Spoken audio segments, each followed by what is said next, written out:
Online.com. I know.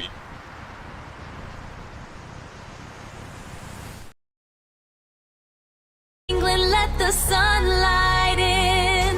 Saucy and friends in the morning.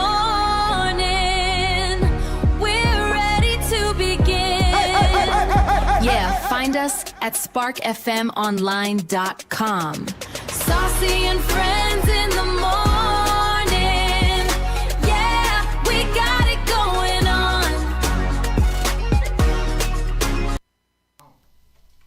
Good morning, Vietnam. We there up on the gully side here, over here at Spark FM Online. Welcome. Yes, sir. So we're going to start off with a quick, what is it? A quick, whatchamacallit? A quick check-in. Tell us everything, guys. Oh, good evening, good morning, everybody. Good morning, everybody. What happened yesterday? Yesterday was a different kind of day. What happened yesterday? I think I was just at home, just chilling, and then I went to back to school night at the school because school is starting on Monday for my child. And you know what I realized though? There are a lot of schools that already started. Yeah. That's crazy. Who started? Where they started? The Brick Charter School started, Match School started, a few schools have started already, which is wild work to me. Like, that's just crazy. Some summer camps aren't even done yet. Summer camping isn't even done yet. So anyhow, did that, and then we went to, we had a nice business meeting with the Build crew down at FET last night, and that was very, very nice. We got to FET meet. got some good food. FET's food is really, really good. And we got to meet the owner of Shea Butter Smoothies and have really good conversations with her. And, hang out with the Build crew is always cool. Shout out to Betsy and Daniel, Keith, and Real Estate and Derek was there. And it was just a really, really good time. Really good conversation, good people, nice time. And FET's food is really good. Yeah, Fet does have good food. Mm-hmm. Yeah, they have jerk lamb and chops. drinks. Yeah, drinks. Yeah. I had 2 cotton candy martinis. I was for your birthday, right? bent. I don't know whose birthday. Yours. We went for yours. We went for my birthday. Yeah. Yeah. What were we drinking that day at my birthday? I was trying to remember that orchid something. I don't know. That it wasn't an orchid It nothing. had a flower, orchid flower in it. But it was a FET on. Maybe it was gum. Yeah. Do you have gum? It was a good drink though. Yeah, I do have gum. It was really, really good. And I was trying to remember what it was last night because I really wanted to drink that last night and I couldn't find it. But I did have the. It was like your signature drink. Yeah. Yeah. And I couldn't find it on the menu either. But anyhow, I had 2 cotton candy martinis, and in my story last night I did because the way the pour was just so cute, how the cotton candy melted. It was really, really. It was a good drink, but it was freaking strong. And I had 2 of them, and me and Daniel were texting each other last night like, is your head spinning? Absolutely. And then I went home and I watched the Versus last night. Donnell Jones versus Joe. A lot of people were tuned into that last night. What did you think? I saw it. I didn't even know it was happening. Yeah. But I be on YouTube all the time. Yeah. So I went on YouTube and I saw it. I just hit live and I'm like, okay, I'm just sit back and watch Donnell Jones and Joe. What did you think of it though? I don't know too much of Donnell Jones music. He sounded awful. Joe sounded great. Joe sounded amazing. Joe sounded great. Joe sounded amazing. Joe did a great job. Donnell Jones sounded horrible. Yeah, he looked good though. He looked really, really good. And white and red suits. But I mean, he had 70. Who did he have? Not 702. What's the other name? Girl group.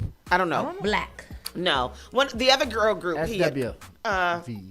Escape. I don't know. One of them girl groups he had come out, and it was them -1, and they sang a song that he wrote for them. Then one of his background singers sang one of his whole songs, and then he forgot words to his other songs, and it was just crazy. And Joe came out there, killed it, sounded amazing, and then brought out 50 Cent and the whole G Unit. Oh wow.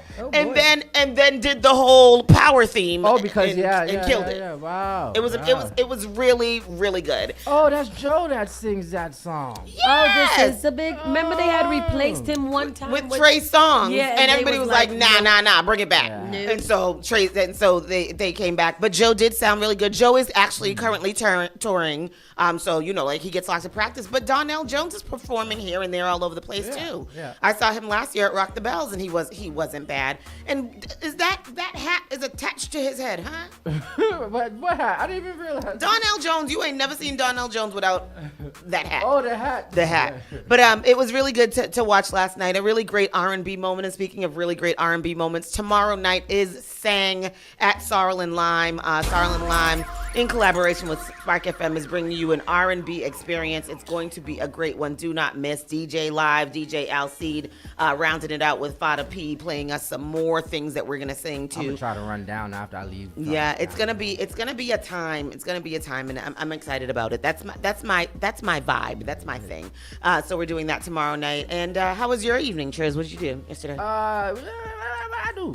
Yesterday I was here, and then I went home, and I came back here.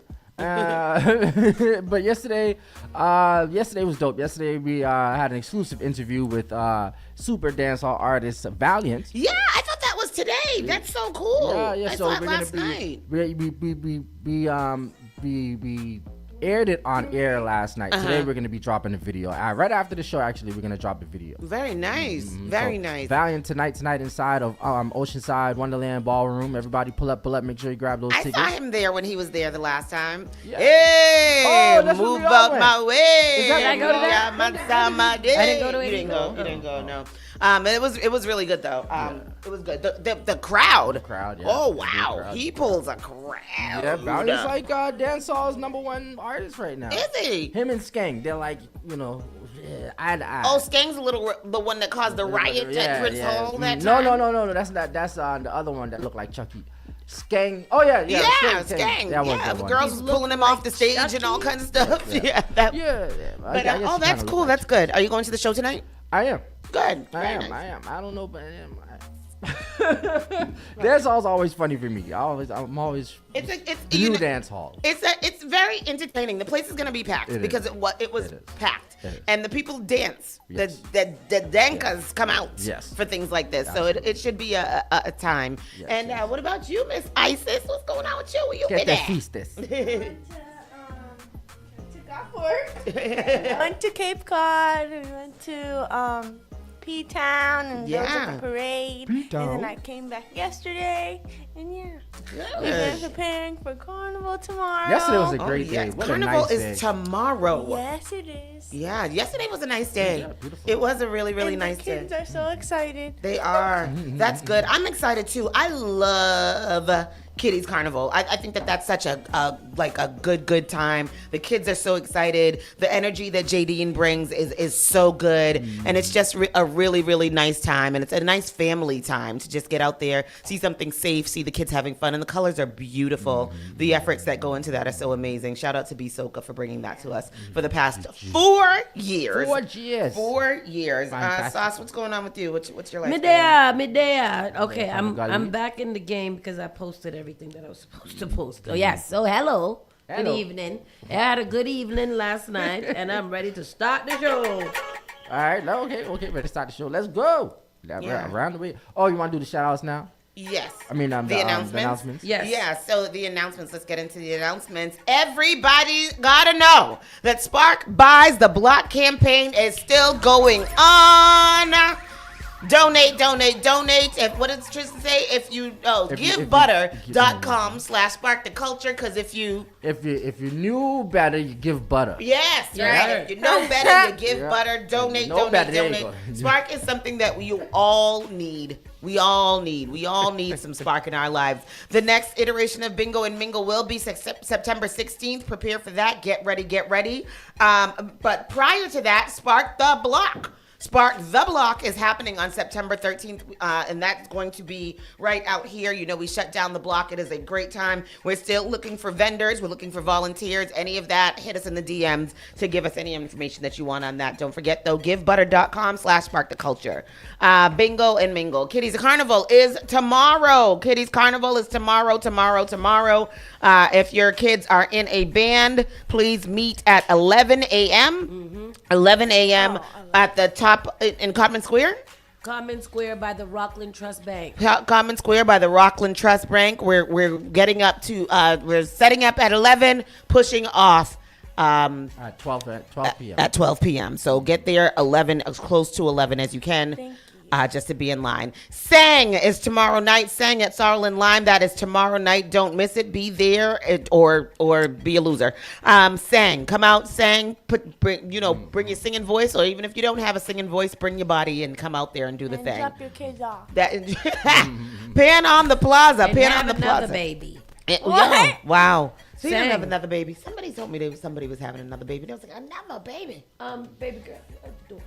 Pan on the Plaza. Pan on the Plaza is next Wednesday. That is 8/26. Marshall Montano will be here on 8/27, and we have some special guests going to come in, tell you more about that in a few minutes. Strike is happening 8/28. If you don't have your tickets, you are not going. Strike is sold out. Wow. Sold out. Strike is sold out. That is. I keep saying they need to get a bigger boat. They do need to get a bigger boat because ain't got none. everybody wants to go on strike. He ain't got no bigger Everybody wants to go on strike. And what about all these nurses and all these other people who've been going on strike? Which They is want to go on annoying strike too. too. Like, why don't we have a bigger boat at this point? We need to have a bigger We boat. need to complain. Nobody don't want and to start buy a like petition. somebody down there at the docks ain't been like, let's do a bigger boat. Yeah. And do we have access to the bigger boats, or do we not have access Because to the the bigger Provincetown boats? too is still going. They It's a still have techno boat. events and stuff. But yeah, if it's a techno boat, then it could be for other O's. Yeah. What about that Riverside boat? That I think that was casino taken boat out. looking something. Oh, It's the still one with the there, ferry. but it's not bigger. Apparently, Really? they say It's that not the bigger? MV Freedom holds up 330 people. Only 330 people. Yeah, only 330 people. Yeah, we need a bigger boat. We need a 500 people 500, boat. yeah, 500 people boat. 1,000 people boat. Well, I don't want to do the 1,000. Provincetown was like 1,000 people. Oh, was it? Provincetown Oh, was a was lot huge. of people because that was Yeah. what, 3 floors? Yeah, 2 floors. yeah, of, the two, and then but I mean, at least that casino boat looking one has the open top. Yeah, right. Yeah. And that's that, the like riverboat. that's cool. I like that one. Anyhow, we'll figure that out later, another time. Soca Therapy has been postponed. If you had tickets for that, what are they asking you to hold? That's none of our business. It's been postponed. Jalen Brown Block Party is on the 30th. That will be downtown. And also, everybody got to eat Block Party in Cambridge that same day. I wonder if they planned it on purpose so that it's not too many people at either one. Maybe. I think people are going to go back and forth, though. I mean, because people probably want to be at both. I would want to be at both. Ain't no parking there unless they going back and forth on the train. Yeah. So that's crazy. Yeah. Today, we do have an interview with the fellas from Sorrel and Lime. We've made it, y'all. We've gotten to the level of the cool kids. Sorrel and Lime guys are finally in Spark FM studios to talk to us about what they've got going on over there. And then that's that. So let's get into it. Yes, It's sir. time for the Around the Way News. Yes, sir, it is.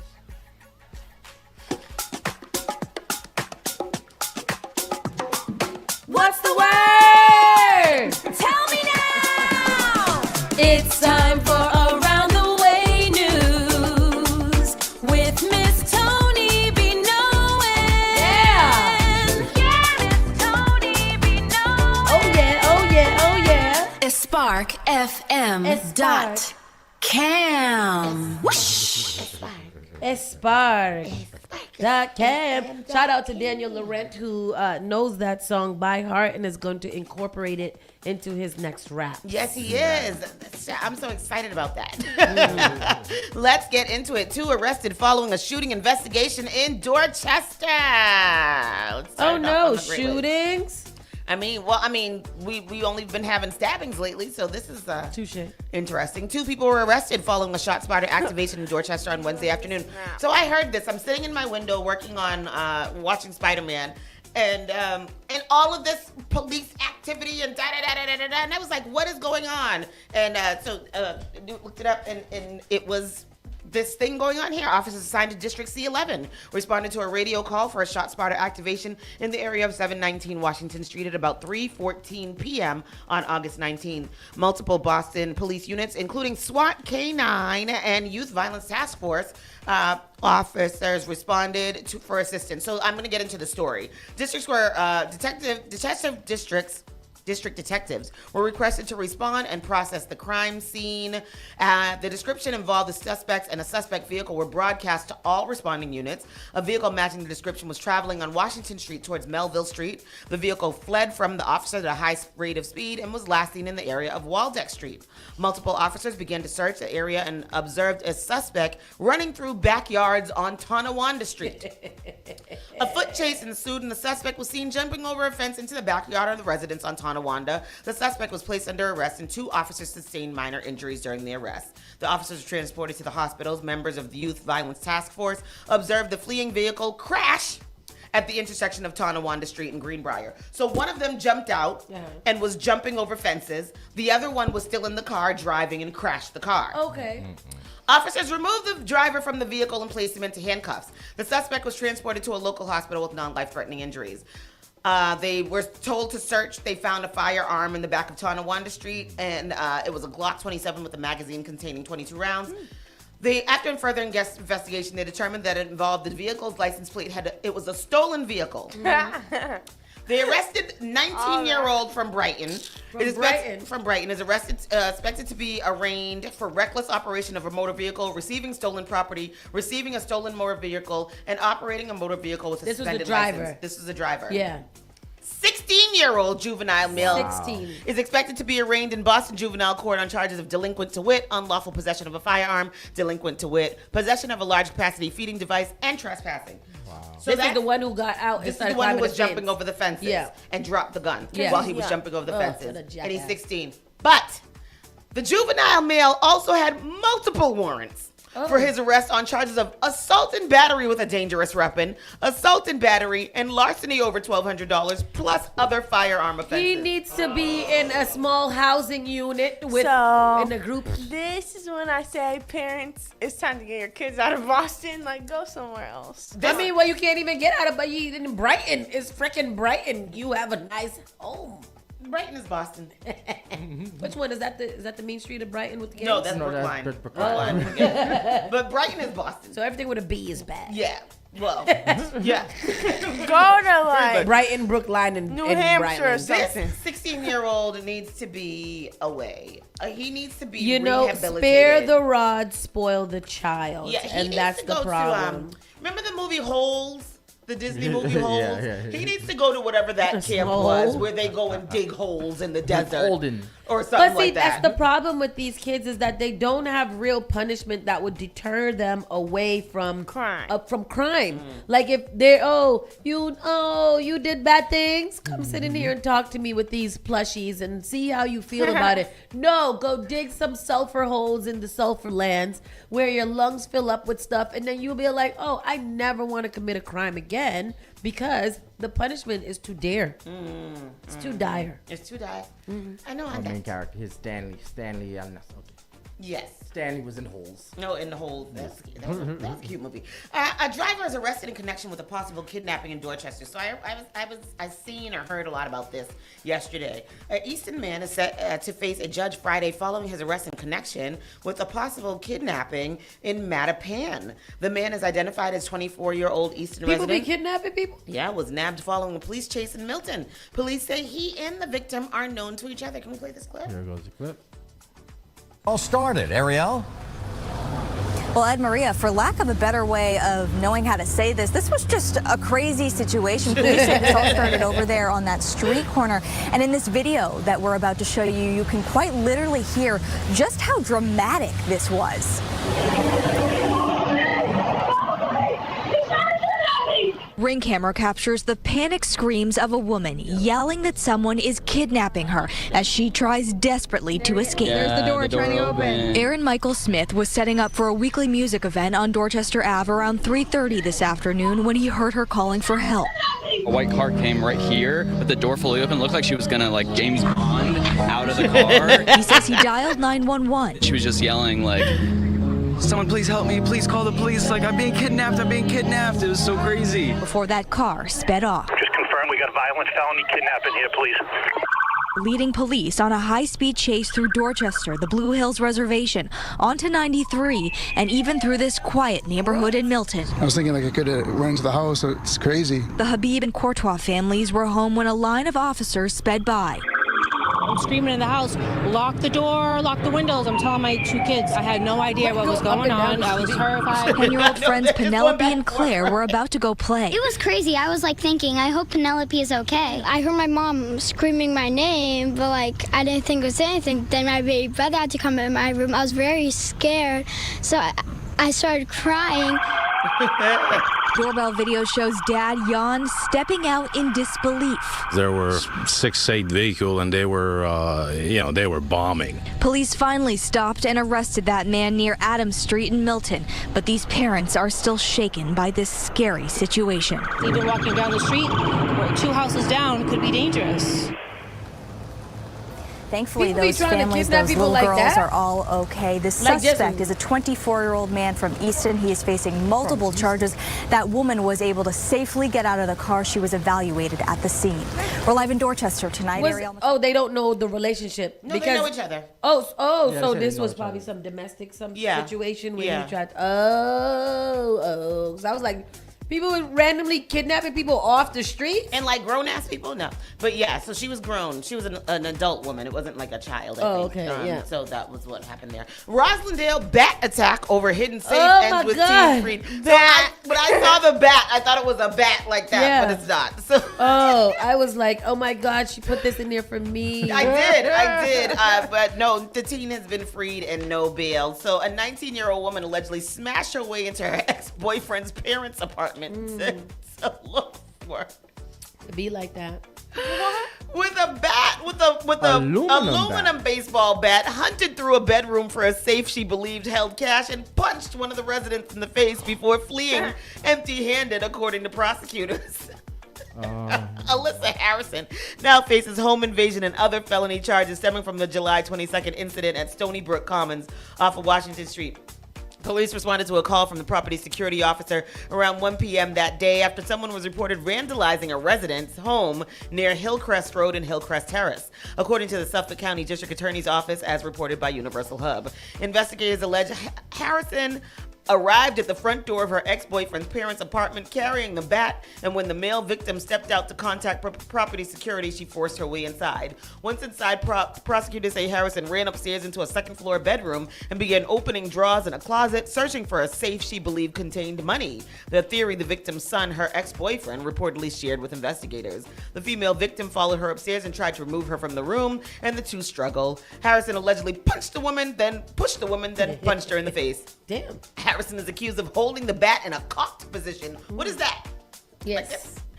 Cocked position while threatening both the male and female victims and swinging it to smash a glass screen during the confrontation, per the same account. The female victim told investigators she wasn't sure whether Harrison had taken anything and said she saw nothing in Harrison's hands as she's fled the apartment and the complex.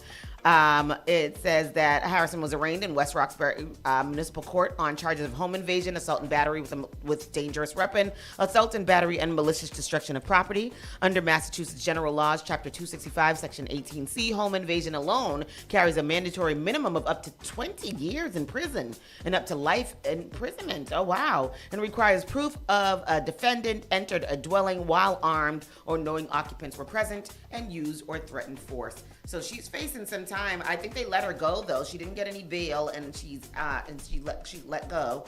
Despite the severity of the charges, West Roxbury MC Judge released Harrison on a personal recognizance, meaning no cash bail was required. Flaherty ordered Harrison to stay away from the Highcrest Terrace and Highcrest Road, as well as for the victims and witnesses in the case. So she'll be back in court to see what her fate is.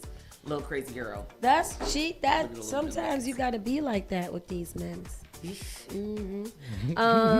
Keeping it move. Oh, first human case of West Nile. Yes. We just got it all, huh? Yeah, we got it all. We got doo-doo diarrhea. We got doo-doo diarrhea lettuce. Yeah. We got West Nile. Yeah. We got measles, mumps, and rubella. Yeah. Syphilis. Yeah. I always throw syphilis in there because it's coming. Syphilis is back, and I thought that syphilis was old. I thought syphilis in 1709 or something like that. We're going to have scurvy and rickets soon because of all the things that are going on here. It's crazy. Scurvy. Scurvy and rickets. We can't eat no jalapeno, no egg. No beef. No chicken. Can't eat no nothing. No the water's lettuce, no brown. Yeah. It's terrible. Anyhow, so that's what's going on. West Nile is here. Under new federal rules, tens of thousands of Massachusetts residents have lost food assistance. What is going on? Why did they take the snaps? Because that's what the federales said. Well, I still got $30 worth of Sunbucks. But where's my Sunbucks card? I don't get it. I don't know, but you better it. use it before you lose it. October 30th is the end of the time to use it. So find it or call for a new one. A man arrested in Boston carrying more than 100 fake ATM cards. Police say, where you get that from? Why you got that for? Who'd you get them from? Scammer them there. You scammer?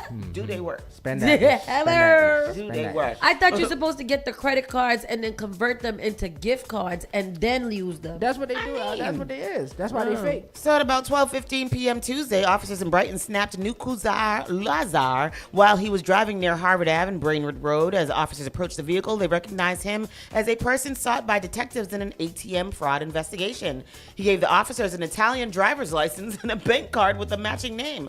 Officers saw a stack of U.S. currency in the center console and credit and debit cards in the cup holder. Police arrested him. He did not have a valid license to operate a vehicle, and uncovered 124 forged debit cards as well as several forged ID cards. He has been charged with money laundering, 2 counts of uttering, identity fraud. What is uttering? What's uttering? Uttering. 2 counts of uttering. Oh, let me look. Yeah. Identity fraud, forgery of an RMV document, and furnishing a false ID to law enforcement. He has been charged with all those things. Uttering is a criminal act of knowingly passing, offering, or publishing a false, forged, or altered document as genuine with the intent to defraud. Really? Uttering. I've never that's heard cool. that before. That is cool. Uttering. That's cool. Yeah. Our Boston kids deserve the very best. Leaders laud the White Stadium approval. We're going to get them back in here. Are these people, how do we, so basically we talked about this yesterday, right? Yeah. They have won the bid, they have won the case to continue construction on White Stadium. And I'm seeing mixed reviews. Yeah. I mean, I guess we've always had mixed reviews. I think, again, my focus is what happens after it's built. How will we get the revenue? That's it. I think that should be the only conversation that is going on, and making sure that checks and balances are implemented into those policies. And that's it. I concur. Now we have a state-of-the-art soccer field. It will be used. It will be utilized. Yeah. And that is what we have here. That's what Mary Skipper said. That decision really clears the way to ensure that our students who are the most deserving in our city get not just a renovation, but a world-class athletic facility. She said during the press conference. That's the superintendent. Well, she makes a lot of money, so. So she makes a lot of money. So that's happening. Wu confirmed a 6-day construction schedule to get the White Stadium up and running for both the BPS Athletics and Boston Legacy FC. 6-day FC's professional women's soccer team as soon as possible. Our Boston kids deserve the very best, and as a city, we can never apologize for fighting to give it to them. As a government, as a city government in particular, our job is to take these big swings even when they're hard, Wu said during the press conference, which was held yesterday. So that is going forward 6 days. It says 6 days? I don't know. The project was also committed 50% of its contracts to minority-owned and women-owned businesses. Ricky Thompson, president of the Franklin Park Coalition, said. As of Thursday, 35% of the steel is on site, with more steel shipment due at the end of the month and nearly completed underground utility and foundation work. The construction is on budget and has contracting to ensure that it stays that way. It can't go above budget. Yeah. What y'all saying, it's on budget. You can't go above budget. So whether it's on budget or off budget, you better not go above the budget because you ain't got it. Yeah. The construction schedule is under review, and it is undecided when BPS will start using the stadium or if Boston Legacy will call White Stadium their home for the 2027 season. So we're not even sure if it's going to be open in 2027, but it did say 6 days. I don't know. Anyways, to end on a good note, New England's largest literary event is to bring thousands of book lovers to Boston. So what is this and what is happening? New England's largest literary event will return to Massachusetts this fall in celebration of the power of books. The Boston Book Festival will return to Copley Square for its 18th annual event in October. The free festival will be held on October 17th, following a ticketed event on the evening of October 16th. For nearly 2 decades. For nearly 2 decades, the Boston Book Festival has harnessed the power of books to forge connections, deepen empathy, and illuminate our shared humanity, BBF Executive Director said in a statement. This year's festival spans so many genres and offers something for everyone to enjoy. From beloved best-selling authors to notable new names, these writers and illustrators give vital perspective about our world, its past, present, and imagined future. I can check the book. Yeah, you can check the book. The festival's ticketed event will feature a conversation with New York Times bestselling author Michael Lewis and Pulitzer Prize winner Geraldine Brooks. Brooks will discuss his new book, Blockers, Rebels in the Deep State. Other speakers include Edwidge Danticat. Really? Oh, wow. Tess Gerritsen, Walter Mosley, Michael Murphy, Renee Watson, and Emily Wilson. Opening night will be held starting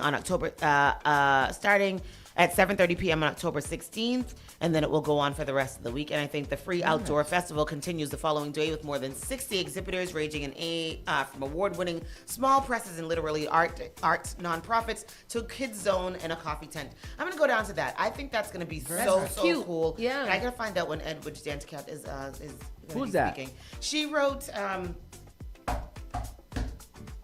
I don't know. She wrote some really good black books. Okay. She's a black book artist. Black artist. Edwidge Danticat. Yeah, and you know Walter Mosley, he wrote all those mystery books, black mystery books. Edwidge. Haitian American novelist and short storyteller. Yeah. She has written books like Breathe Eyes Memory, Kirk, Crack, The Framing of Bones, The Dew Breaker, Brother I'm Dying, Clear of the Sea Light. Yeah, very, very great Haitian artist. And then Walter Mosley, he's the one that wrote Devil in a Blue Dress, White and all of those things. Butterfly. Yep. Okay. So he's going to be there as well. That's going to be Right. awesome. So check that out if you have some chance.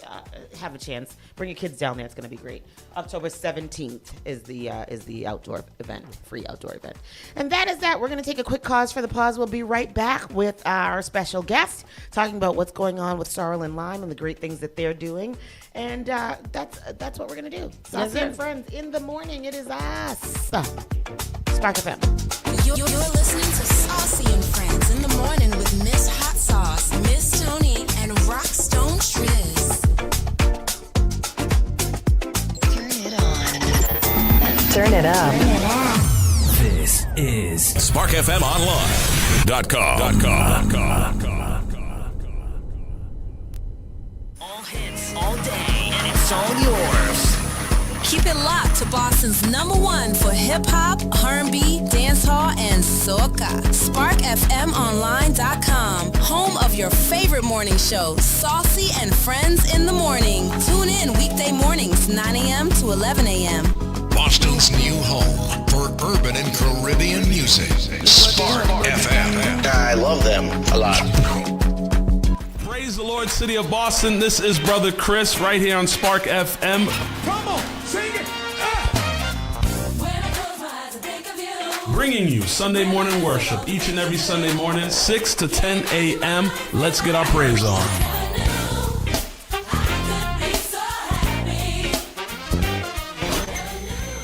Often I hear people talking about how high their electricity bills are. Massachusetts has programs that everyday homeowners pay for, but never look into. Have you ever considered why some homes have panels and others don't? If you have Eversource, National Grid, or Unitil for electricity, you are paying for your neighbors to get panels at no cost. The charges are on the bill. Why not get someone to pay for yours? This program also helps with re-roofing, tree cutting, and electrical upgrades. If you're tired of short-term solutions for a long-term problem, connect with Bakari to find out if your home meets the requirements to upgrade at no cost out of pocket. Save the planet, future-proof your family for power outages, and save tens of thousands of dollars on an otherwise lifelong bill. Mention Spark when you call or text SPARK to 617-833-8940 to get 2 months off your power bill covered if your home gets selected. What I know about courage, I learned from my adoptive mom. She said sometimes you just gotta hold on and know we'll get through this. Mom, we are so high up.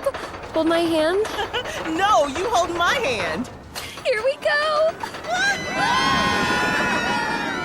Learn about adopting a teen from foster care. You can't imagine the reward. Visit adoptuskids.org to find out more. This message is brought to you by Adopt US Kids, the U.S. Department of Health and Human Services, and the Ad Council. JP Morgan Chase is making a global commitment to break down barriers to drive inclusive economic growth all over the world. We believe there is a pressing need to help more people move up the economic ladder. That is why we are investing in communities and people to create an economy that works for all, because no community should be left behind. Right here in Boston, we're focusing that work in Dorchester, Roxbury, and Mattapan, among other neighborhoods, on improving financial health. These efforts aim to address the key drivers of the racial wealth divide head-on. We're here to empower individuals, families, and small businesses by connecting them to the tools that build generational wealth and a long-lasting legacy. Chase is investing in Boston. Chase is investing in you.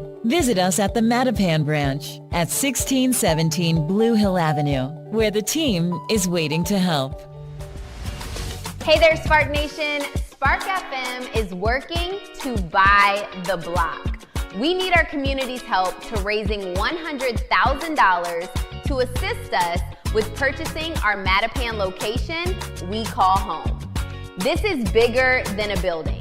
It's about securing the future where our community can continue to grow, create, and thrive together. Every donation, every share, every bit of support matters. Whether it's $10 or $1,000, you're helping build something lasting. Let's keep the momentum going. Donate now. GiveButter.com/sparktheculture. Amplify minority voices. Represent creatives, train future leaders, support local businesses. One community, one mission. Prioritize your mental well-being with Kuji Jakalia Wellness Center, a Black woman-owned therapy practice committed to culturally affirming care that understands you. Our licensed therapists specialize in personalized care, offering virtual sessions Monday through Friday by appointment, because your healing should fit your schedule. At Kuji Wellness, we embrace the principle of Kuji Jakalia, meaning self-determination, the power to define, create, and speak for ourselves. Your healing journey is yours to own, and we're here to support you every step of the way. We also offer individual, child, couple, and family therapy, helping families connect, heal, and thrive together. Visit us at kujiwellness.com and book your appointment, because when you heal, the community heals too.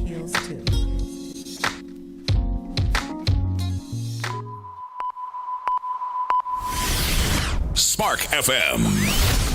Perhaps I was addicted to the dark side. Somewhere inside my childhood when this my heart died. And even though we both can't. Igniting the airwaves. Spark FM. I me no stop love how the girl them flex. The hand close and make a next girl face. Me no stop love how the... Join us on Facebook and Instagram at sparkfmonline.com. Turn us up. Oh my darling. Oh my darling. Spark FM. No, you don't need them. No. Hello and good morning and welcome back to Spark FM Online, #1 for urban and Caribbean music. This is Saucy and Friends in the morning, and it's time to speak to our special guest of the day. Is this first special guest of the week? Yeah. Yeah. Yep. Yeah. Yeah. We haven't had any interviews this whole weekend. Yeah. Whole week. It's been nice, but it's even nicer now that we do have a special guest, and we're welcoming the good people over from Sorrel and Lime. And of course, you guys have been hearing about Sorrel and Lime for a while, because there are good people. We talk about them all the time, and it's the only place that I party. But they are located right down the street, right here on Blue Hill Ave. A lot of people also be like, "Oh, where is that?" And I'd be like, "Down there." And they'd be like, "Oh, that's the place. So yes, welcome KP and Gina. Welcome back, Gina, and welcome KP to the first time on the radio. Welcome. I feel like you haven't been here at all. He on has the radio. not. On the radio? Yeah, but you've been doing such dope things. So how come we've never spoken to you? Let me start with a little gaslighting and say I was never invited. Wow. I was never invited. Don't let me bring out the receipts. Wow. I will find the Shots fired. Shots fired. Let's go to the next subject. Yeah. Now that you're here. So tell us what is, first of all, introduce yourself and tell us what Sorrel and Lime is. I am Kurt, aka KP. I am the owner partner at Sorrel and Lime. Sorrel and Lime is a Caribbean-inspired event space here on Blue Hill Ave in Dorchester. Thank God, finally. Yes. We need it.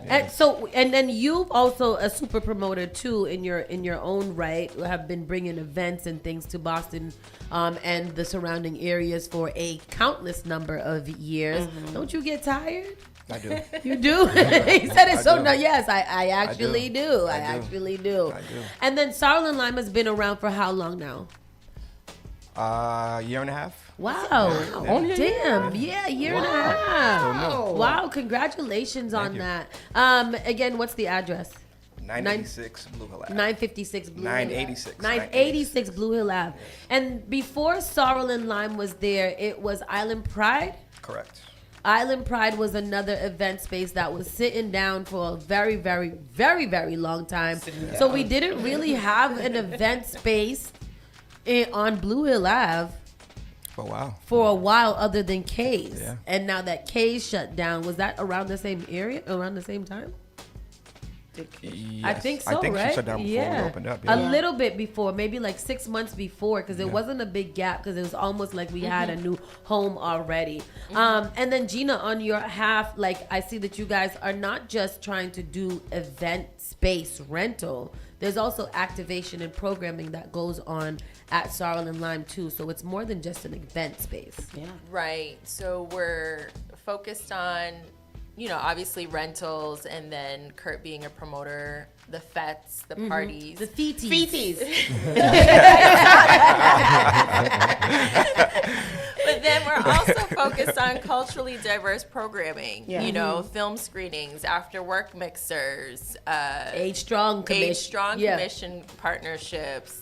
And we're just open to wanting to really partner with different community-based organizations to bring in programming, because it's not just about fetes. It is very much how do we create a cultural hub, a cultural space that we're learning and connecting with one another. Absolutely. Yeah. And Sorrel Lime isn't just a regular club. It is a I don't even event. It is a lounge, upscale, if you will. It's like a downtown in Uptown, which is really nice. Which I appreciate. What was when you guys thought about Sorrel and Lime? How long was this in works to get up? And what was the mission of it, other than just to be an event space? Yeah.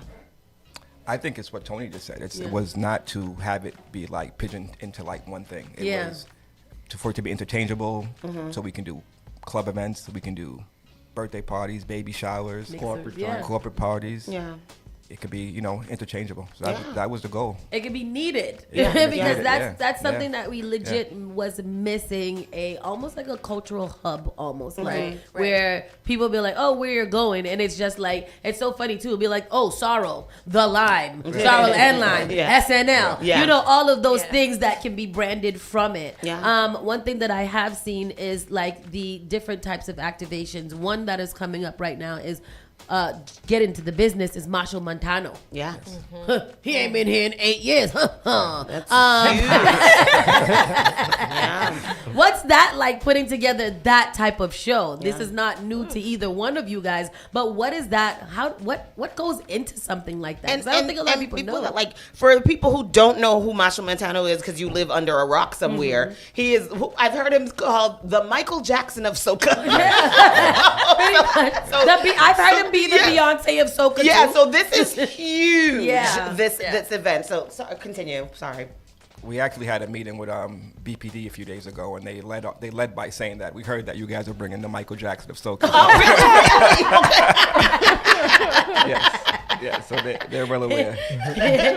I mean, is that so far? Is it shaping up to be what we expect to be, like a big show? Yeah, absolutely. Absolutely. We're over 2,000 tickets sold. Wow. Tickets are moving fast. Yeah. Wow. VIPs are sold out. Yeah. Wow.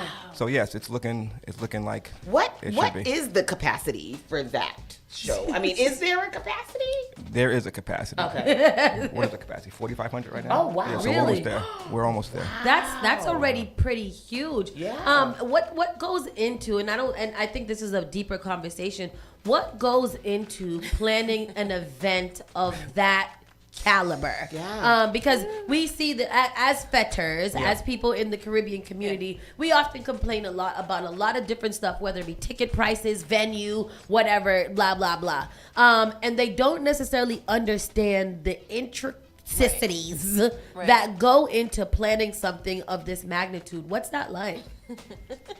They're giggling. They're doing that crazy laugh that people do when they are tired. It's a lot. It's a lot. Yeah. It's a lot. It's How's the permitting lot of planning. process? How's the permitting process been? That's a lot. That's yeah. So just to break it down, between permitting, between many moving parts, artists, logistics, getting here, sleeping here,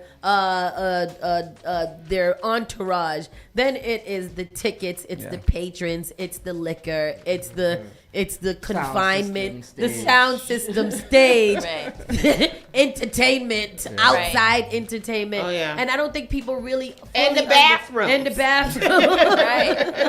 I don't think people understand like the amount of exhaust that comes from these things and putting them on, not just to make money, but to bring experience and to bring culture to the people. And this is on City Hall Plaza. Yeah. Big deal. Yeah. Oh yeah.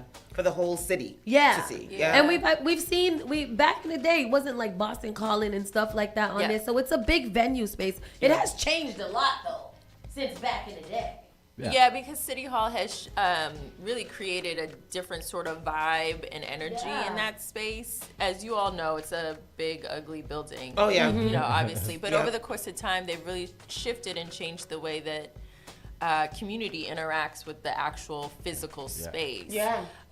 Which, you know, when we were thinking about where to host this huge event, City Hall Plaza made sense because Black people, Caribbean people deserve to be on City Hall Plaza. Absolutely. Like anybody else does. Absolutely. I feel like we have also been almost negatively marketed about the funness of City Hall. Yeah. Like every time we talk about City, it's like, oh, and they want to move us to City Hall. Do y'all know what City Hall look like? It is big. It is beautiful. It has a lot of room to do a lot of things. Yeah. So I don't think we should be afraid about taking up space in places like this. Yeah, and then piggybacking on what you said with them saying, like, let's move Carnival down to City Hall. Well, all right. I mean, it technically will be the Carnival experience that for week. this year. Yeah. Hey, oh, shoot. Yeah. Because before that, Pan on the Plaza is Wednesday. And then Marshall. They're going to have a little taste of it. Oh, yeah. Definitely. This is awesome. And so tell us, Marshall, of course, is the huge thing that's going on. But you've also got something happening on Monday. So tell us about that, please. Yeah, so, well, let me just say that Marshall will be there, but Lady Lava will be there. Oh, yes. I thought that's where you were going. Oh, I'm sorry. I'm so excited about all the things. I'm hungry, and I love oxtail. So, so Lady Lava will be there, and Sophia will be there. Yeah. And we've been talking about how that is such a great opportunity for those two women to be on the stage with Marshall, too. Like, that is huge for them. Very huge. Yeah, so that's great. And Sophia was just added. Yeah, she was, because we really wanted to think about our local artists. Yeah, absolutely. It's just so important to integrate local artists into the things that we do. Yeah. We're talented people here. Absolutely. Like, we all deserve to have platform and space. Yeah. We're going to have a host of different DJs and MCs there too that are local and national too. So stay tuned to those that will be announced. Very nice. But we're really excited about the overall lineup and just... all backed by a live band, right? Some of it, yes. Some of it? Okay, Yeah. some of it. Very nice. Are you guys still looking for volunteers and stuff? Actually, we've been incredibly blessed that people are like, yeah, we want to volunteer. My inbox is full of I want to volunteer. So we're not, asking for additional volunteers at this time, just because we've had such a great reaction to it. But I do know that you all are going to be giving away tickets. Yes, we are today. Today and some next week. Yeah. Just to get people riled up for it. But we won't do that right this second. Right. Yeah. However, into what you were saying, because we want to cover all the things that Sorrel and Lime is doing just to kind of explain why it's not just an event space. Yeah. So on Monday. Monday. Yeah, so on Monday we are collaborating with... Well, Sunday we have a private event, and then Monday we have a collaboration with Comfort Kitchen, right in Dorchester. For those of you who may not know what Comfort Kitchen is, it's a beautiful space right on Columbia We still Road. trying to get Bipla in here. For real. Oh yeah, just let me know. We've got several people talking. Yeah, he's a great friend of mine. Good.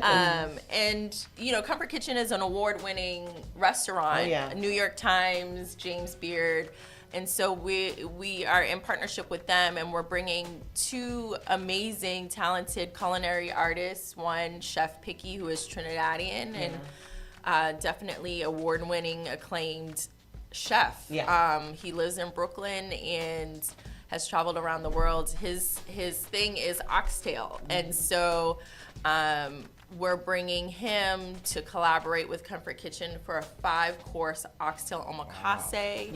Wow. 5 courses of meal. And we are also I love it. We're also bringing mixologist Ritzy Rodriguez, who is of Haitian descent.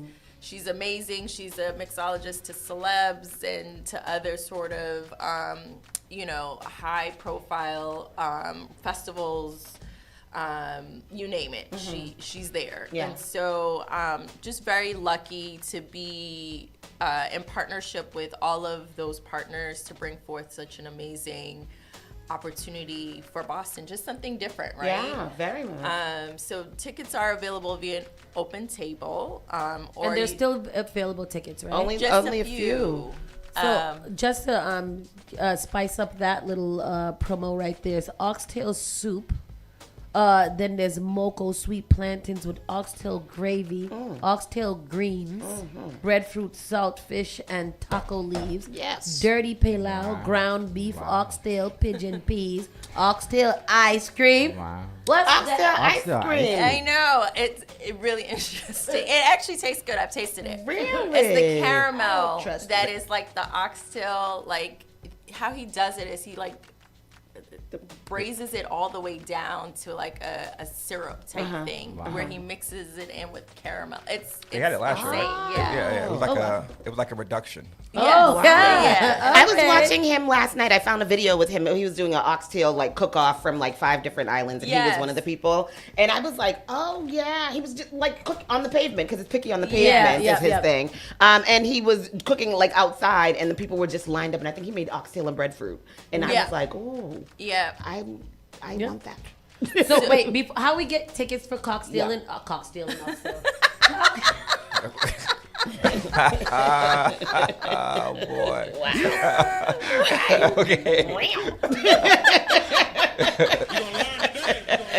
It's a rainy Friday, okay? I'm tired.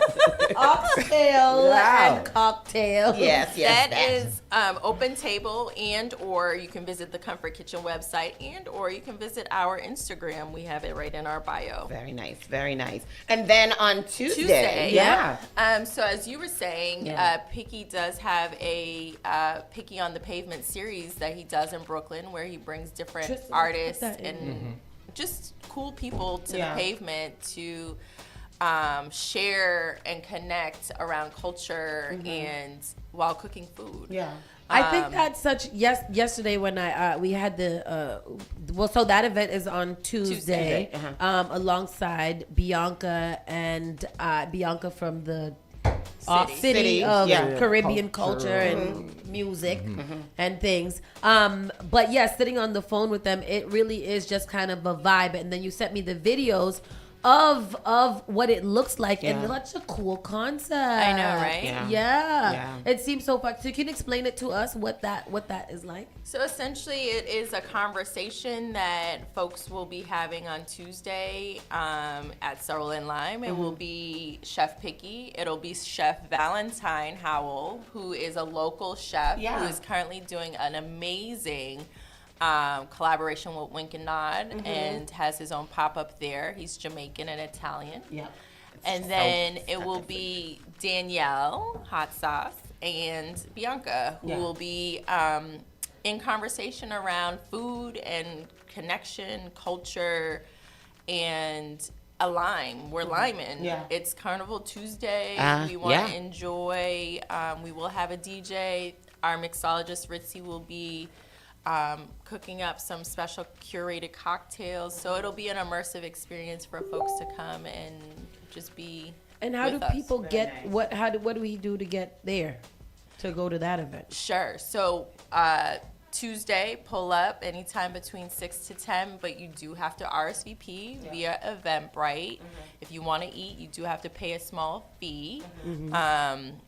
And yeah, we're gonna be outside on the pavement. I think this is so cool because what's happening is that what we do also hear a lot of times is like, there's no vibes for carnival and ting and ting and ting, and that seems to be a lie to me because of the fact that there are so many different little things that are happening that if you wanted to be involved in the culture and in tradition and the vibes for a carnival, you can. We are cooking on the pavement. There's oxtails and cocktails. There's Marshall Montano, Pine on the Plaza, Kitty's Carnival. There's so many things. So I do think that people often complain just to complain. And then there is strike.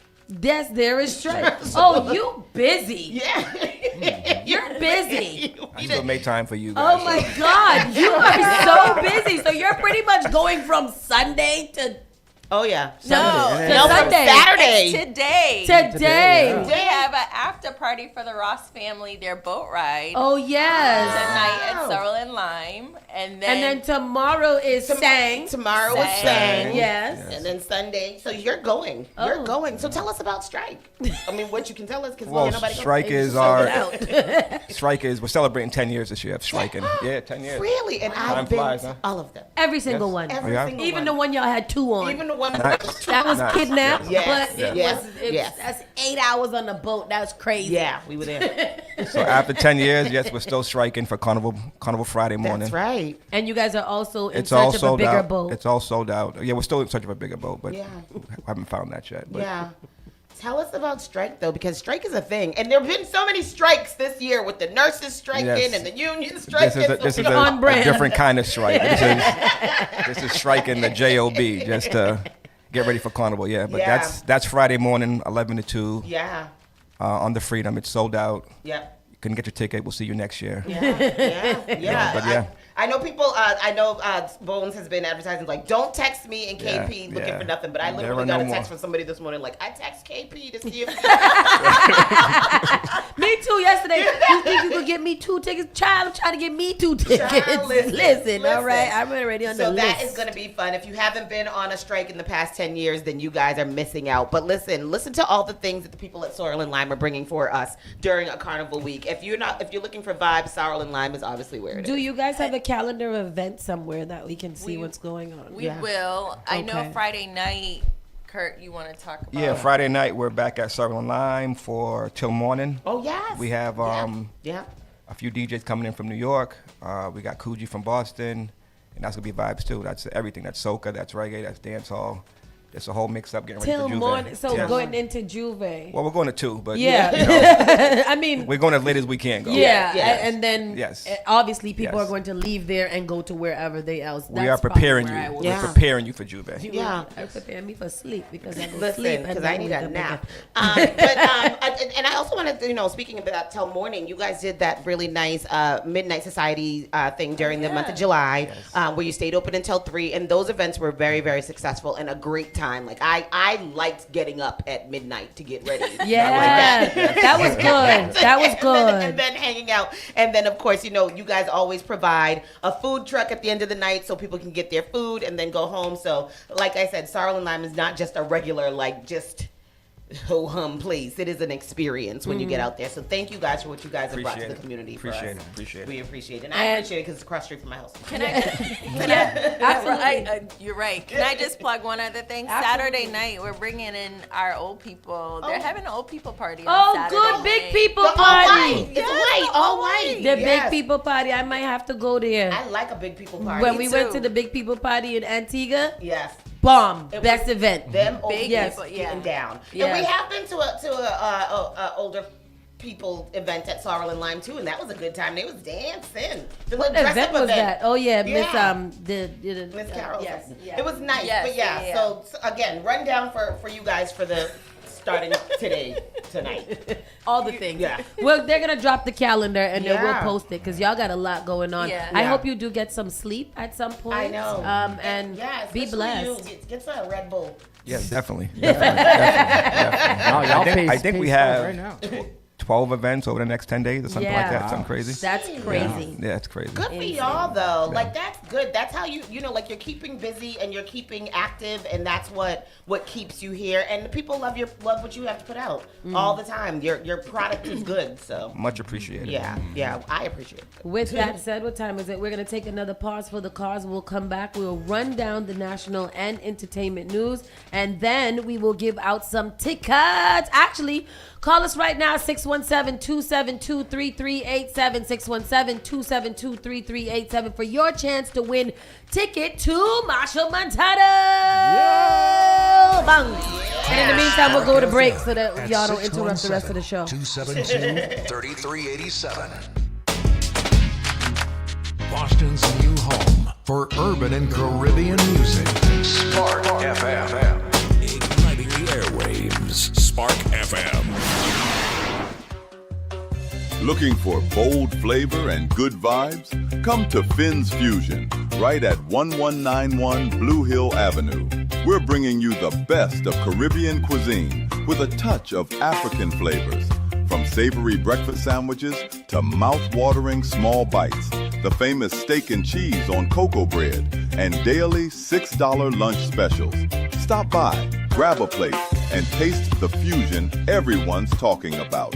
That's Finn's Fusion, 1191 Blue Hill Avenue, where flavor meets culture.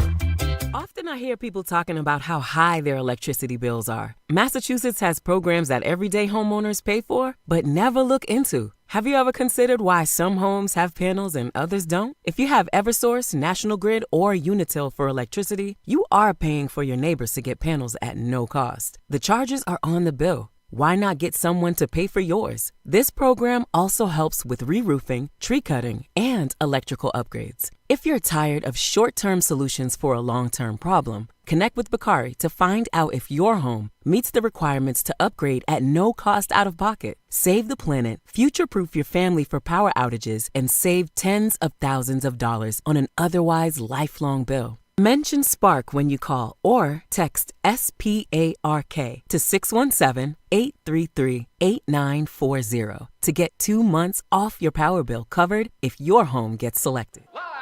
Boston. Wake your waistline up to your favorite Saturday morning radio show. It's the Vibes Up 360 morning show with specialist and DJ Junior. Every Saturday, 10 a.m. to 2 p.m. Hashtag Vibes Up 360. Vibe 360 Radio Morning Show. All hits, all day, and it's all yours. You're listening to Spark FM. Online. New England's spring and summer celebrations are amongst us. From proms, graduations, weddings, birthdays, cookouts, festivals, baby showers, and more. But let's be honest, nothing ruins an event faster than a bad DJ or a boring atmosphere. That's where Spark FM DJs and MCs come to save the day. Our professionally skilled, versatile team of entertainers specialize in curating unique, unforgettable experiences for all occasions. Private parties, corporate events, school celebrations, kid-friendly events, community festivals, and multi-genre music experiences for every crowd. Whether you need hosting, crowd engagement, or the perfect soundtrack, our DJs will keep you entertained start to finish. Book your Spark DJ today. Visit sparkfmonline.com. Submit an event inquiry form, and our team will contact you to customize the perfect package for your event. Spark FM Online, sparking the soundtrack to your celebration.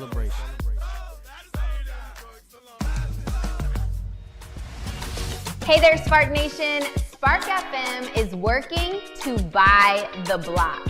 We need our community's help to raising $100,000 to assist us with purchasing our Mattapan location we call home. This is bigger than a building. It's about securing the future where our community can continue to grow, create, and thrive together. Every donation, every share, every bit of support matters. Whether it's $10 or $1,000, you're helping build something lasting. Let's keep the momentum going. Donate now.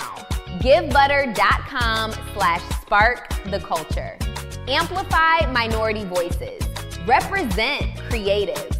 Train future leaders. Support local businesses. One community, one mission. What I know about courage, I learned from my adoptive mom. She said sometimes you just gotta hold on and know we'll get through this. Mom, we are so high up. Hold my hand. No, you hold my hand. Here we go.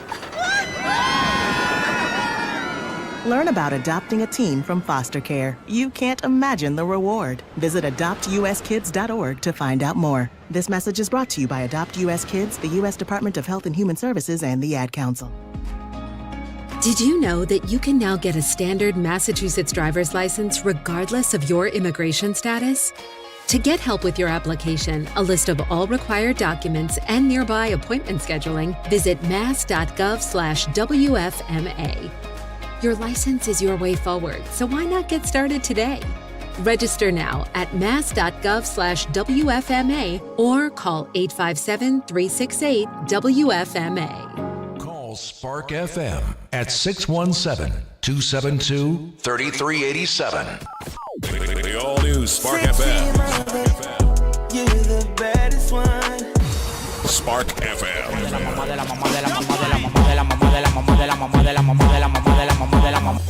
You are now listening to Spark FM.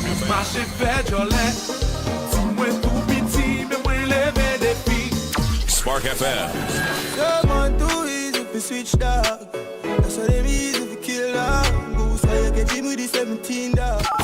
Spark FM. Oh, yes, you kindly. Miss strolling on your mango sweet, so strolling on your New England's #1 urban Caribbean music. Radio.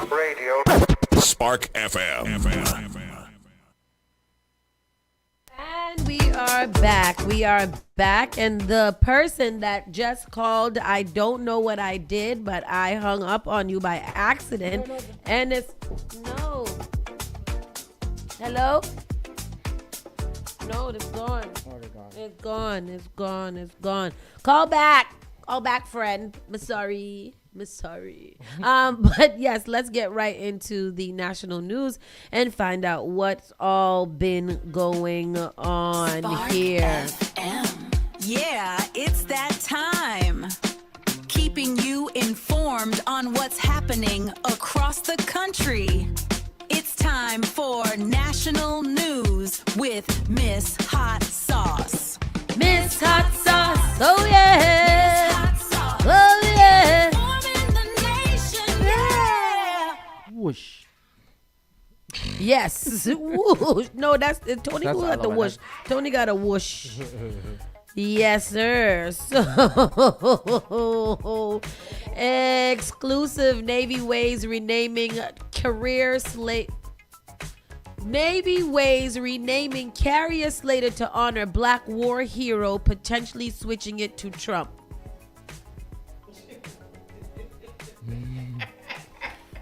What? Yeah. What? That's what's happening. So there was a carrier, let me just read the little headline because I'm tired, y'all. Oh boy, oh boy, oh boy. The U.S. Navy is working to rename an aircraft carrier under construction that was set to honor a black sailor hailed for his heroic actions during the attack on Pearl Harbor. 3 sources familiar with internal discussions told CNN. During President Donald Trump's first term, the Navy announced that the Ford-class carrier would be called the USS Doris Miller, recognizing an enlisted sailor who helped defend U.S. forces from Japan's attack. It's unclear what the Navy is seeking to change the name of the carrier to, though 2 of the sources said they have been internal conversations about renaming it to honor Trump. It would be an unprecedented move to name an aircraft carrier after a sitting president. The Navy is looking instead to rename another warship after Miller, according to one of the sources, and it recommended him for the Medal of Honor, the highest decoration for military valor. The final authorization for the award is up to Congress and approval from Trump. Wow. Thomas Bledsoe. Trump has to approve it? Trump has to approve if they can. The one that they were slated to name after the sailor, he wants his name on it, and they're going to give him a different aircraft carrier, and then Trump has to approve if that would be okay or not. Wow. Okay. Nice, huh?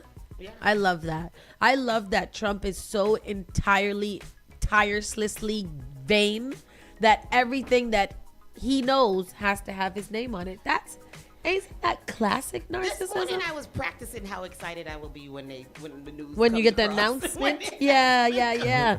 It's going to be a massive party. Like, we're going to see, like, No Kings rally level partying in the street. And then I was imagining how JD Vance is going to be like, yeah, now we're going to do it right. Because I feel like JD Vance is just faking the funk the whole time. I think he's a donkey. What is it called? Dino. An ass. A rhino. No, he's not. Like, that's a stark JD Vance is an absolute slime ball. No. I think that he doesn't even have a brain of his own. Yeah. Where he would literally let Project 2025 without any because he'll go buy the book or anything. Yeah, like, he's not in control of anything. Not even Donald Trump is in control of everything. It's that little small bald-headed man with the whore ass wife, and it's the author of the 2025. It's all of these other people. JD Vance is just not smart enough to think of his own to go against the machine. Yeah. He's not there. He's literally just poor white trash that got that got some influence. No, and like that's literally that's that. what he is. Yeah. It's hillberry elderly. He said he's a hillberry. He said that he's a hillbilly, right? That's what he wrote that book. Trailer Park and the movie on Netflix. Yeah. Trailer Park trash that got a little opportunity, and he's just not smart enough. He didn't get into college right either. He didn't graduate college right either. He's not smart enough. Yeah. At least Trump has, I guess, charisma. Yeah.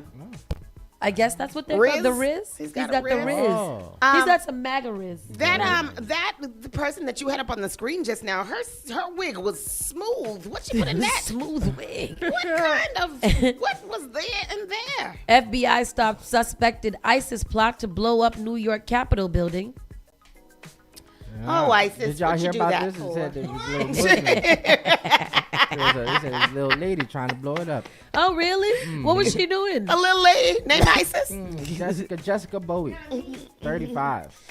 Federal authorities arrested a woman accused of plotting an ISIS-inspired attack on the New York State Capitol in Albany. Jessica Bowie, a 35-year-old Albany resident, allegedly pledged allegiance to ISIS, also known as the Islamic State, purchased bomb-making material earlier this month and planned to pose as a food delivery worker while executing the attack, according to an FBI criminal complaint.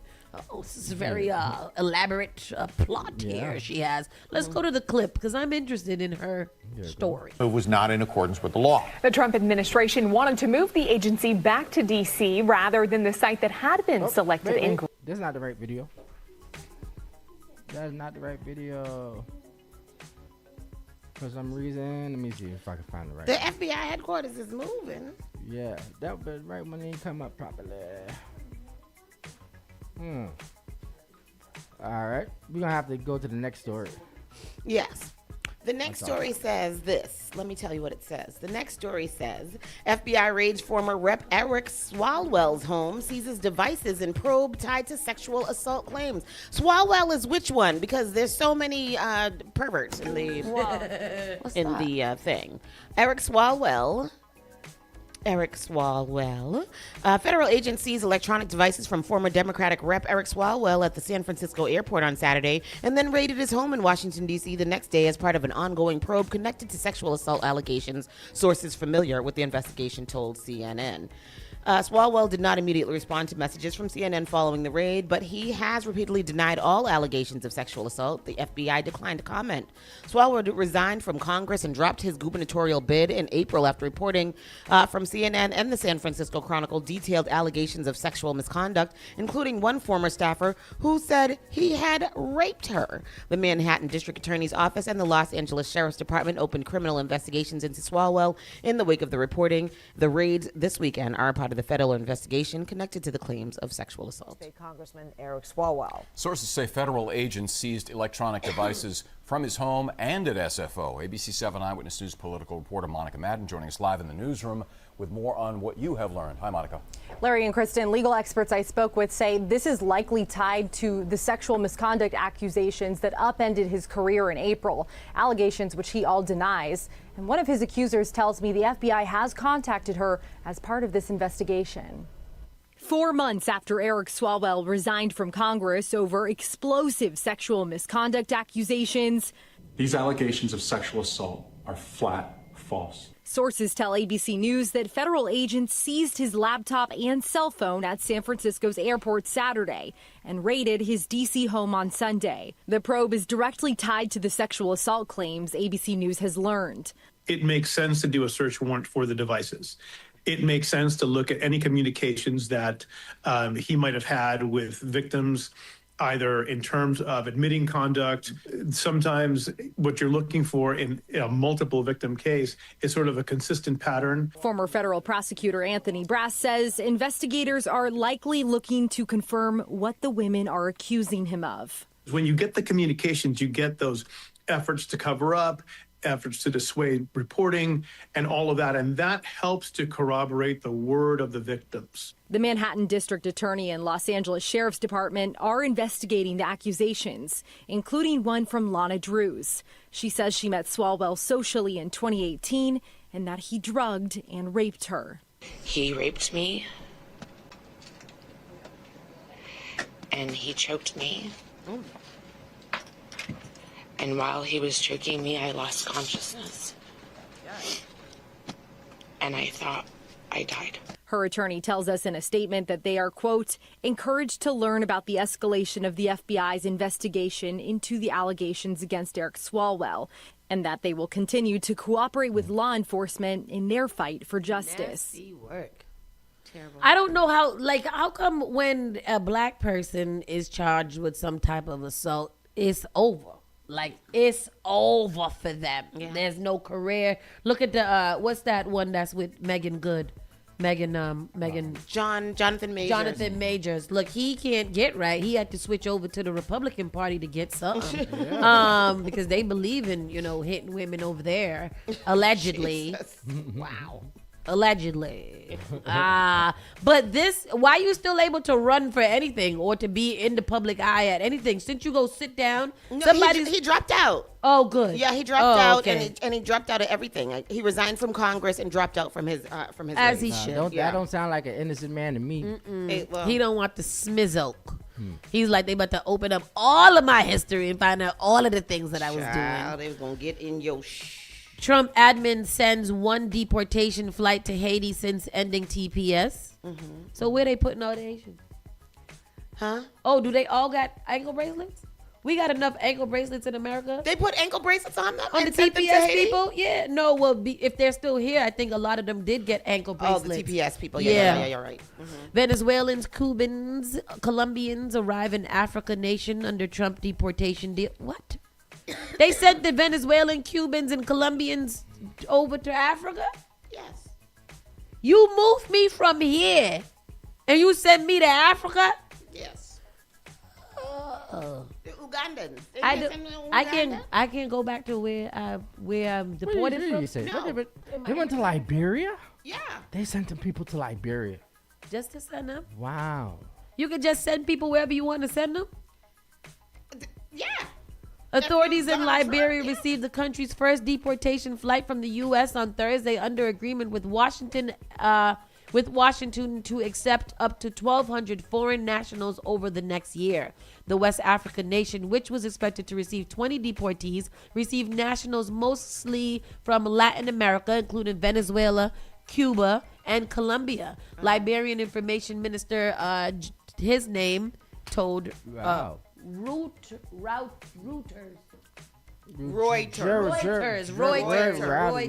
Yes, Reuters. She had to get that I met explained some to us. Reuters reporters in D.C. and asked them how to pronounce it. It's Reuters. Nebraska's largest school district asks police to stop using electric shock gloves on students. Yeah. Excuse me. These are the Those shock gloves electric that shock ICE gloves is getting. that ICE wants to use, yeah. Why is that in the school system? Yeah. Why is that in your school district to use the wait, shock gloves? sorry. On the other, that last story you were talking, it said that many of the deportees were sent to Liberia to seek protection from being returned to their home countries where judges determined they could face torture or other abuse. Oh, damn. Well, that's very honorable. Imagine that's gonna be a bunch of Spanish-speaking Little, Africans. it's gonna be little Mexico in Liberia. I'm gonna go to that. Liberia is a long-standing role as a sanctuary for displaced people. Oh. Okay. I want to go there. No, you don't want to go to Liberia. Yeah, I do. They got some fine Liberians. Omaha police agreed And this week. Liberia is very American. All the Liberians have American names like John Johnson. Liberia and has things like that. a treaty with them. Eddie Yeah, Yoma. she's Liberian. Yeah. Is she? She's the most. That's the most African Liberian I've ever met. Yeah. Wow, that's funny. That's crazy. Okay, cool. Omaha police agreed this week to stop carrying gloves that can deliver electric shock to students in the halls of Nebraska's largest public school district. The decision affecting most Omaha middle and high school came after the Associated Press first revealed Immigration and Custom Enforcement plans to give officers the gloves, which are known as GLOVES, or generated low output voltage emitters. The device have also been used in recent years by some jails. Omaha Superintendent Matthew Ray requested that police working in the schools known as school resource officers stop using the gloves. However, the suburban Bellevue Police Department that patrols 2 Omaha schools and the largest Bellevue district said its officers will continue carrying the gloves. 3 other large school districts in the metro area have Omaha school resource officers assigned to the building have not taken action to stop police from using the gloves. Wow. I mean, it's a pretty goddamn long So what are article. they using it for? To put it to hands up to people, them children? So these are the same gloves that they want to give ICE. Yeah, but why? Why are they doing that? Crazy. I don't know. I'm trying to skim through it. Yeah, I don't know. I don't think these gloves should be used in tactical places like the army and war. Why would they have in the first place? That sounds like something that, why would you have those? That sounds like something that Marvel should have or something like that. It's not people. Yep. Exclusive white airline workers acted out slavery scene from Django Unchained in front of horrified black staff. Yeah. Excuse me? Tell us about this. Wow, hold on. That's the video? He's going to play the video because what? Because, I want to know what you mean by this. The union representing more than 28,000 American Airlines flight attendants protested today, blaming management failures for declining performance, poor rankings, and worsening working conditions. The protest follows the group's first ever vote of no confidence against the company's CEO. Fox 4's Alex Boyer live with this story. Alex. Hey guys, and the union representing those flight attendants want CEO Robert Isom gone. They say his mismanagement of the airline has led to a drop in profits as well as a decline in morale. That's not it? No, it's talking about something, but this is them acting out Django Unchained. It's the clip that's right in the story. Oh, if I go further down. No, it's the first thing. That's what I did. That was the one I pressed. Oh, is it? Mm-hmm. Oh, okay. The union representing more than 20. So a baggage handler for an American Airlines subsidiary claims she and other employees of color was subjected to ongoing bigotry by white co-workers who, among other things, mocked the death of George Floyd, quoted racist lines from Django Unchained while wearing ersatz KKK hoods, and hung a noose in a luggage sorting area, according to a federal lawsuit reviewed by The Independent. Nina Allen, Nina Allen, who spent 4 years at Phoenix Sky Harbor International Airport working at Piedmont Airlines, a regional carrier owned by the American that operates as American Eagle, alleges in her complaint that no disciplinary action was ever taken against the perpetrators and that black employees were punished for minor infractions and white employees were not. The complaint says the racially hostile work environment caused Allen emotional distress and fear for her safety, and that those co-workers behind it are still employed at Sky Harbor, creating a racially hostile work environment. We do not comment on pending or ongoing litigation, a Piedmont spokesperson told The Independent. Piedmont Airlines is committed to fostering a workplace culture grounded in respect, integrity, inclusion, and accountability. We expect all team members to uphold our company values and treat one another with professionalism and respect. We take concerns raised by employees seriously and have processes in place to review and address workplace issues in accordance with company policies and applicable laws. That's crazy. Wow, that's crazy. That is absolutely crazy. They put a noose. They mocked George Floyd. They reenacted the murder of George Floyd, a black man who was choked to death. What else did they do? They got a lawsuit coming on there. Oh yeah, that is terrible. Reenacted scenes from Django. Wow, that's crazy. And then lastly, Sean Duffy tells his daughters they can't go to Harvard because the college corrupts young girls' minds. Who is he? He's one of them. He's like somebody's secretary or something. What is Transportation. Yeah, transportation. Yeah. Transportation Secretary Sean Duffy told his 18-year-old daughter Paloma that she cannot attend Harvard University because academics there have professionalized figuring out how they can take good young girls and corrupt their minds. What? The conversation aired during Wednesday, August 19th, a debut of the family's taxpayer-funded reality series, The Great American Road Trip. Now, this was very controversial because they're telling people right now that the economy is so bad, people can't afford to go on vacations, people weren't having good summers because the economy is bad, people don't have any money. And here, this guy goes with a taxpayer-funded reality series, The Great American Road Trip, where him and his family are traveling all over the United States with a camera crew. That's who it is, yeah. Yeah. So the exchange occurred during a family trip to Boston, Mass, where they stopped to tour the campus. When Paloma indicated that she would want to attend Harvard if accepted, Sean, a former MTV reality show contestant, explicitly rejected the idea, stating, "Me and Mom can say no." Go ahead. Here goes the clip.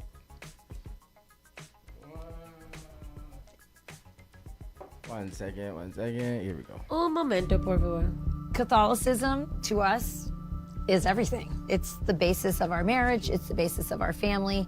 So I'm nervous about the idea of Paloma going to Harvard. We spend a lot of time nurturing and providing formation for our kids, giving them an environment where they are steeped in faith and values.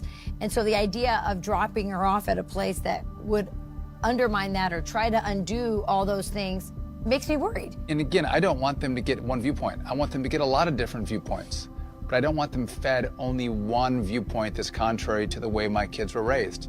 Listen, I think my problem is we have thought about how we raised you and how hard we've worked to, I think, raise what is a remarkable young girl, if I send you there, I think what happens is they have professionalized figuring out how they can take good young girls like you and I think corrupt their minds. Can we take this off? You don't have to believe what I believe.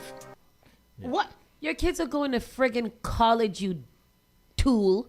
Like Harvard? It's Harvard. What do you think? They're sitting them in the classroom, beating them with flogs and saying, you must be a liberal woman? Shut up. Shut up. Just shut up. That I'm tired is of them. really, really crazy. And that is really, really crazy. I'm from Wisconsin. He beats her. I said it. Terrible. Yeah, I agree. Allegedly. This is not in the stories, but there is, we talked about Austin Metcalf and Carmelo Anthony yesterday. They allowed them to get a new judge. Yeah. A new judge that is going to, preside over the mistrial if that, or the new trial if that comes.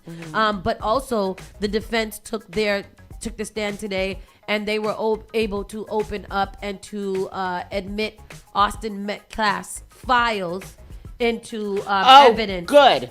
Let me read it for you guys. Sit down. files. Now that we have the courtroom evidence, so basically, oh man, where was the? Hold on a second. Let me see if I can find the clip, which would be better because that was a journalist's take on it. And I don't want that one. Here we go. Right. Yes. Okay, here we go. Let me just let you guys listen. Motion for a new trial. The background reports are being released, and the defense is going first, releasing 20 pages now of Austin Metcalf's behavioral history. Carmelo Anthony was dressed in a suit and tie for this morning's hearing, which began with the defense arguing that efforts by the trial judge and prosecutors to combat threats and deal with disruptions actually prevented Anthony from getting an open and fair trial. But bombshell testimony came this afternoon from Anthony's trial attorney, Mike Howard. This is it right here. Well, yeah. I don't know if that's what the rundown of cases, but I will tell you guys if it doesn't. Here we go. Backgrounds of both Anthony and Austin Metcalf. JD Miles has been in the courtroom all day, and he joins us now live with the latest. JD, there is a lot to unpack here. Come on, JD. JD, get it together. Oh, yes. There was a private off-the-record agreement between attorneys for Carmelo Anthony and prosecutors to keep the sordid backgrounds of the killer and the victim out of the ear of the jury and the public, to focus solely on the murder trial and what happened under that tent at the Frisco High School track meet last year. But now there's in this motion for a new trial, the background reports are being released, and the defense is going first, releasing 20 pages now of Austin Metcalf's behavioral history. Carmelo Anthony was dressed in a suit and tie for this morning's hearing, which That's a began horrible with picture. the defense arguing that efforts by the trial judge and prosecutors to combat threats and deal with disruptions actually prevented Anthony from getting an open and fair trial. But bombshell testimony came this afternoon from Anthony's trial attorney, Mike Howard, about Austin Metcalf's background report that was never presented to the jury. CBS News Texas has also learned new details about Austin Metcalf's background. Metcalf and his brother Hunter were once caught spray painting graffiti, including KKK Kill All Blacks and Heil Hitler, along with the N-word, and were sentenced to 12 months of juvenile probation. Records reveal they reportedly told authorities, "We did some dumb stuff. We did some vandalism." There are several documented instances of Austin using racial slurs in school. And in 2023, Austin was accused of bullying a black student in class. In 2018, while still in elementary school, Austin and his brother were accused of bullying and assaulting a female, which led to his arrest.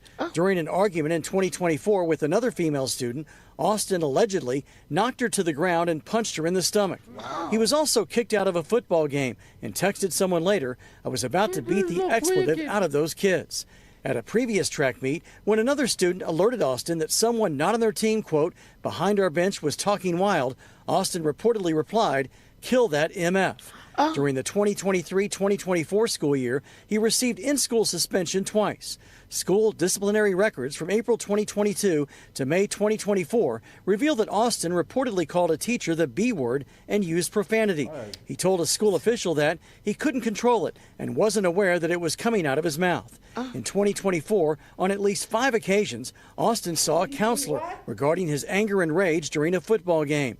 In 2021, he got banned from attending basketball games for a season after yelling profanity at a player. Metcalf also got suspended after he and another student were talking about bringing a gun to school the following day. Oh, Jesus, Lord. What we is understand the this prosecutor, kid? meanwhile, they do What have is a wrong with 75-page. And the little boy was sitting in the friggin' tent, hiding from the rain, asking this MFer not to touch him or put hands on him. The little Metcalf put his hand on him, and and something bad happened, and you locked that boy away for 35 years because he was scared for his life because this big bullying racist white kid was about to beat his ass. And this wasn't their first interaction. It was we don't know that yet. That was a question. We don't know if they knew. But what is to be asked is if he knew about Austin and knew that Austin was that type, and that may be why he was defending himself in that way. And I think it's disgusting to be all the 30 witnesses that came. The 30 witnesses all came from the same exact side and all said many different things.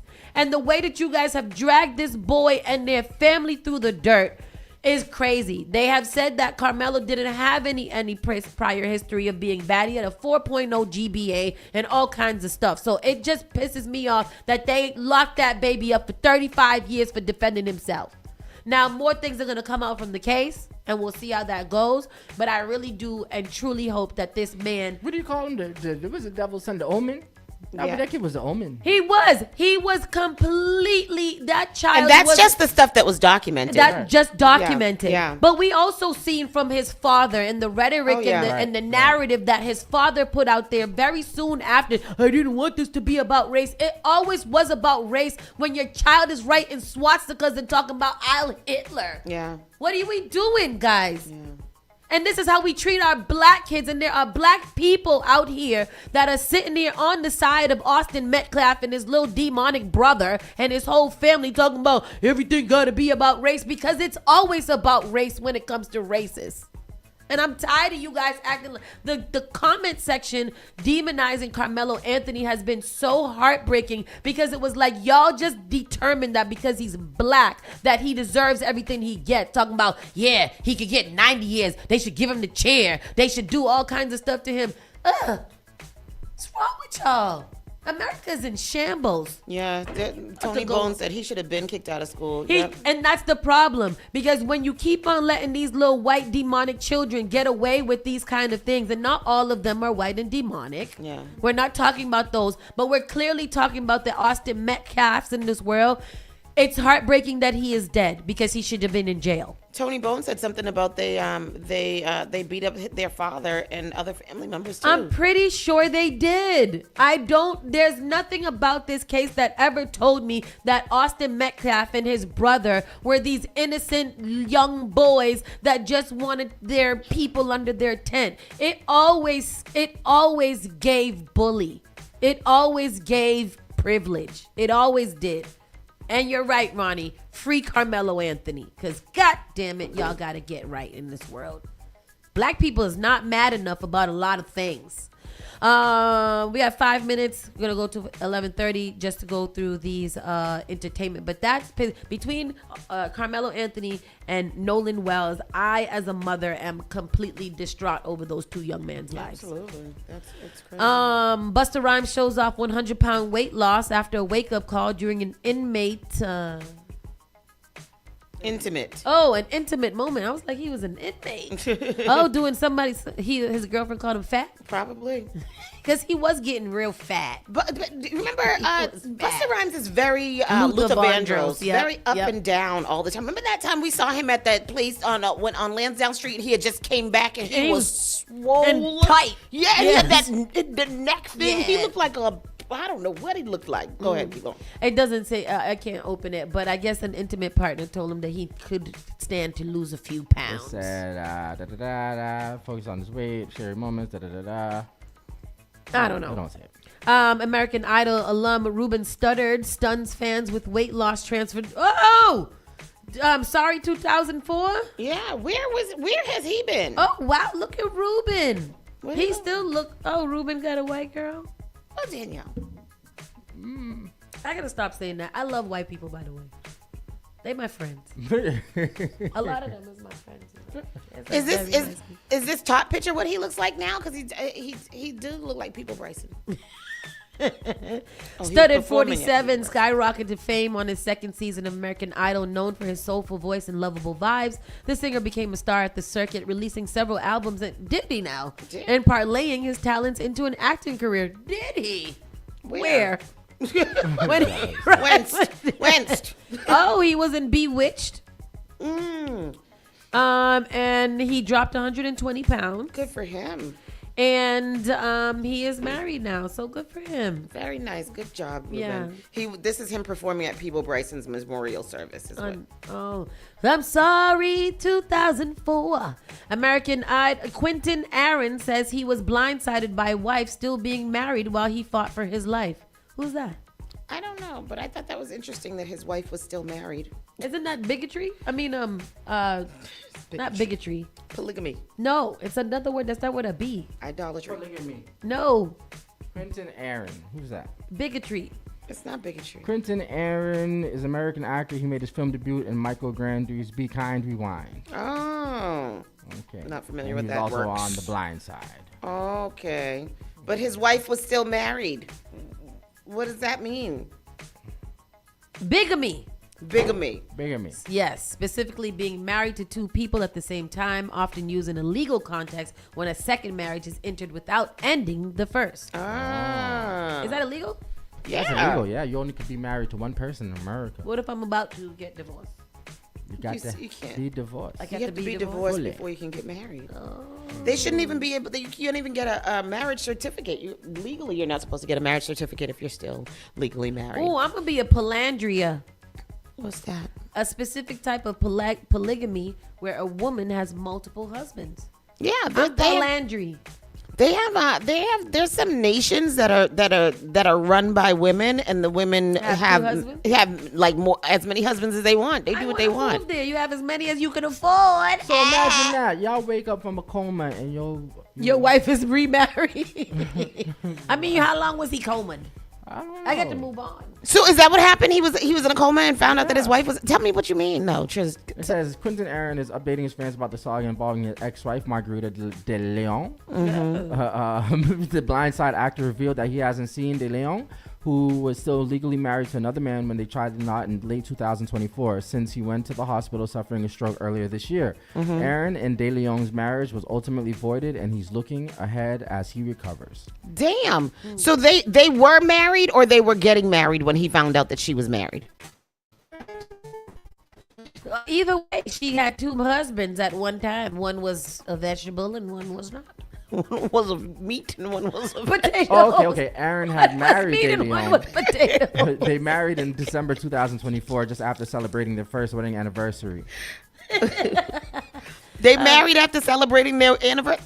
Child, I don't know that story. Keep going. Reading Rainbow host Michael Treats announces he is checking into hospital for mental health. I'm seeking help because the racists probably have harassed him ever since he got that. He started reading to children because God forbid somebody read to the child.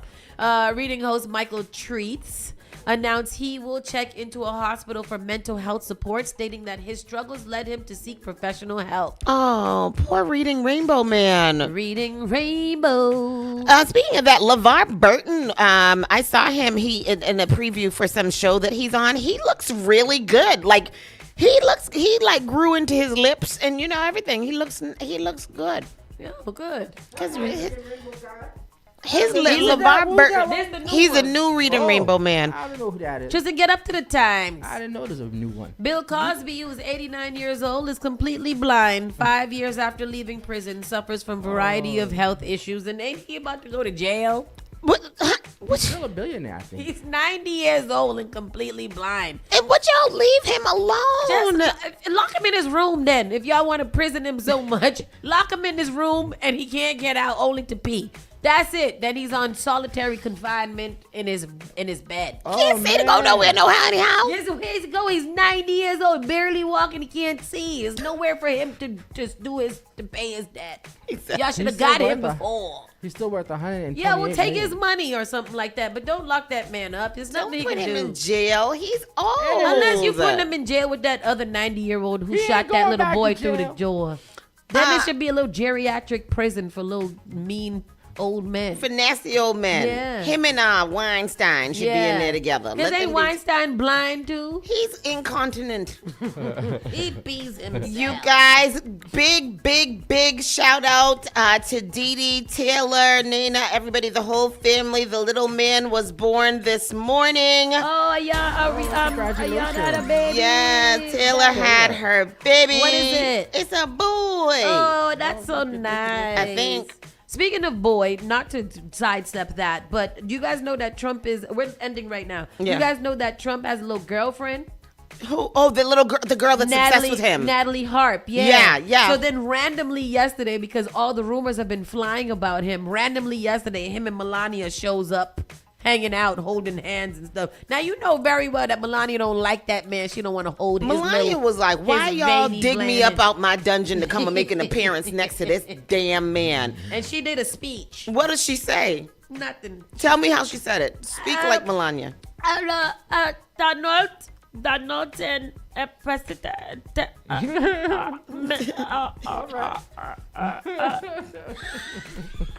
Why you make it sound like she from Transylvania? Where's she from? No. Is She's she not from Transylvania? She's not from Transylvania. I think she is. She's definitely from Transylvania. I think she is from From Transylvania. hotel transfer there. is it Hotel so transfer cute? there. So cute. Allegedly, she's from Transylvania. Allegedly, she's from Transylvania. Anyhow, that is that, y'all. The weekend is going to be good. Don't forget, tomorrow night is Sang. Come out to the R&B experience with us. Yes, come on. Don't text your ex. Come sing with us. And it's going to be nice. And text your ex after because you're going to be in that kind of mood. Yeah, definitely. Tomorrow night is definitely because we got Fada P with some rubber dub. So bring a special friend. I'm going to find me a dark corner Me to rub it up too. in. I'm going to let me go send a mass text and see who you want to meet me there. Buy me a little drink. Get me nice. Get me lubricated. Get me right. Anyhow, it's going to be a time tomorrow night, and we are going to sing. And if you've never heard me sing before, you will hear me sing tomorrow night because I be singing. What else is going on this weekend? We got to end the show. Oh, okay. Well, other things are going on this weekend. Whatever it is you get into, have fun. Have be responsible. fun. Bye. Bye. The all-new Spark FM. You're the baddest one. Spark FM is more than a radio station. It is Boston's home for culture. We see you because we are of our home. Invest in us and believe in us. Keep Spark FM in the community.